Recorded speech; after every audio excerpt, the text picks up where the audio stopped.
Mechanics is the branch of physics that deals with the effect of force on bodies.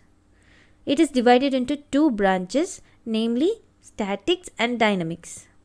Statics. It deals with the bodies which are at rest under the action of forces. Dynamics. It is the study of moving bodies under the action of forces. Dynamics is further divided into two, that is, kinetics and kinematics. Kinetics. It deals with the motion of bodies considering the cause of motion. Kinematics. It deals with the motion of bodies without considering the cause of motion. Now, let us have a glance on force and motion. According to Aristotle, a Greek philosopher and scientist, the natural state of earthly bodies is rest. He stated that a moving body naturally comes to rest without any external influence of the force. Such motions are termed as natural motion, that is, force independent.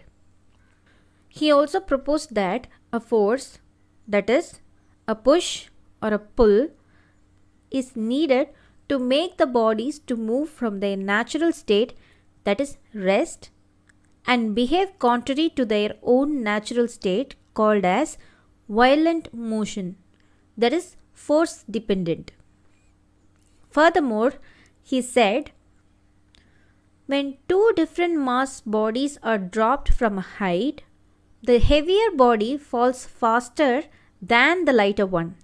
Galileo proposed the following concepts about force, motion, and inertia of bodies. First one.